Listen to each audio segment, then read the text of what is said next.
Friends, today we are going to start our new chapter, that is the chapter number 10, Light, Reflection and Refraction. So what do you mean by the reflection and what do you mean by the refraction? So let's see the meaning of these two concepts in brief. We will discuss the chapter in detail in next video.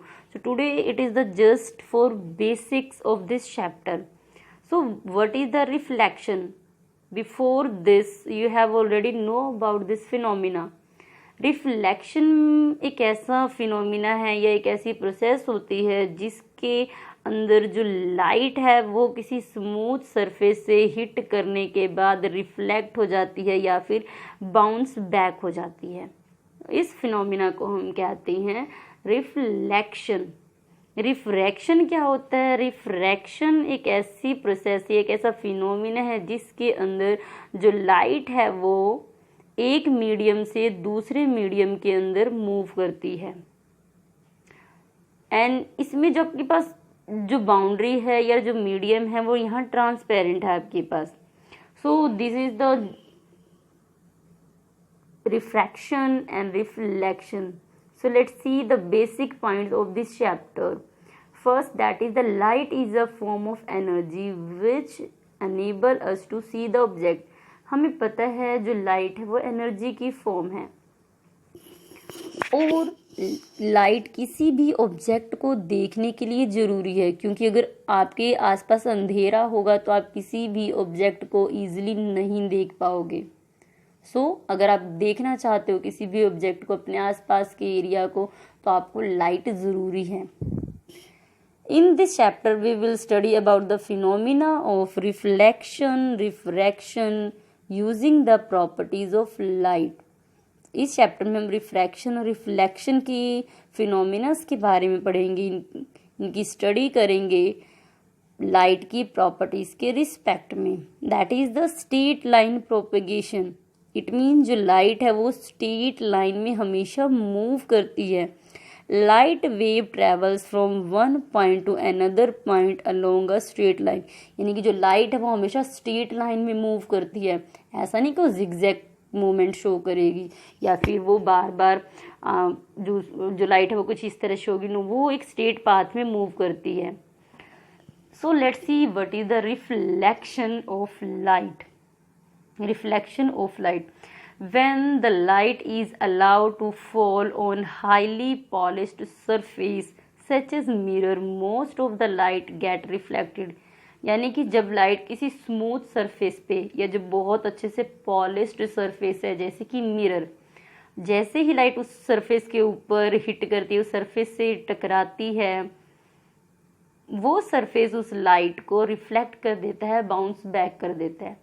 यही phenomena आपका कहलाता है reflection of light. For example they have given, आपके पास क्या है, यहाँ light आ रही है और ये एक स्मूथ सरफेस है जिसे हम इस तरह से रिप्रेजेंट कर रहे हैं, इसकी स्मूथनेस को, इसकी पॉलिशिंग को। लाइट इसके ऊपर जैसे ही आएगी वो बेंट हो जाएगी, बाउंस बैक हो जाएगी। ये जो प्रोसेस है ये कहलाती है आपकी रिफ्लेक्शन ऑफ लाइट। जो लाइट रेज आ रही है उसे हम इंसिडेंट रेज कहते हैं। जो रिफ्लेक्ट होने के बाद जो लाइट रेज जाती है उसे हम रिफ्लेक्टेड रेज कहते हैं। और इसके साथ जो सरफेस के साथ हम क्या करते हैं, एक परपेंडिकुलर ड्रॉ करते हैं, एक 90 का एंगल ड्रॉ करते हैं जिसे हम नॉर्मल कहते हैं। नॉर्मल भी एक लाइट रेज ही है बट ये सरफेस के परपेंडिकुलर रहती है। So what is the law of reflection of light? So first law, the angle of incident is always equal to the angle of reflection. It means angle I is always equal to angle R. And students, if you have remember the angle I, it means angle of incidence is formed between the two rays. First one that is the normal and second one that is the incident rays. जो incident rays और normal के बीच का angle होता है उसे हम बोलते हैं incidence of angle of incidence. And second जो एंगल बनता है आपका वो बनता है नॉर्मल और रिफ्लेक्टेड रेज के बीच में, जिसे हम कहते हैं एंगल ऑफ रिफ्लेक्शन और इसे रिप्रेजेंट किया जाता है by R. law of reflection, that is the incident rays, reflected rays and the normal to the reflecting surface at the point of incidence lie in the same plane. It means आपके पास जो तीनों raise हैं, चाहे वो incident raise है, normal है या फिर रिफ्लेक्टेड रे है, ये तीनों की तीनों रेज एक ही प्लेन में होंगी। एक ही प्लेन का मीनिंग क्या है कि आपके पास सपोज करो अगर ये कोई पर्टिकुलर प्लेन है, इट मीन्स इसी प्लेन के ऊपर जो इंसिडेंट रेज है वो बिल्कुल इस प्लेन के साथ आएगी और रिफ्लेक्टेड रे भी इसी प्लेन से के साथ मूव करेगी। ऐसा नहीं होगा कि जो इंसिडेंट रेज है वो ऊपर से आई है और नीचे की तरफ निकल जाएगी, नहीं, एक ही प्लेन के अंदर होंगी जो तीनों रेज है हमारे पास, reflected rays, incident rays and normal. So this is the law of reflection.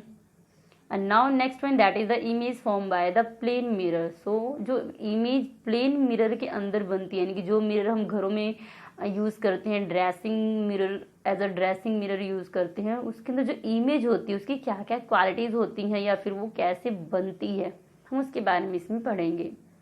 First one, that is the virtual, यानी कि जो भी इमेज आपको प्लेन मिरर में दिखाई देती है वो वर्चुअल होती है, वो रियल नहीं होती है।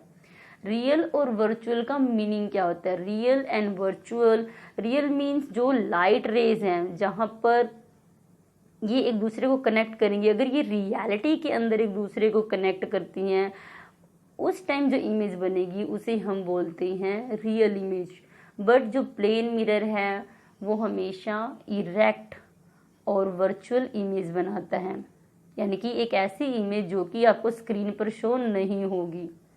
सेकेंड वन, लिटरली इन्वर्टेड, यानी कि जो प्लेन मिरर के अंदर इमेज बनती हैं वो लिटरली इन्वर्टेड होती हैं। इट मीन जो लेफ्ट पोर्शन है वो आपको राइट शो होता है। Next, the size of image is equal to the size of object, यानी कि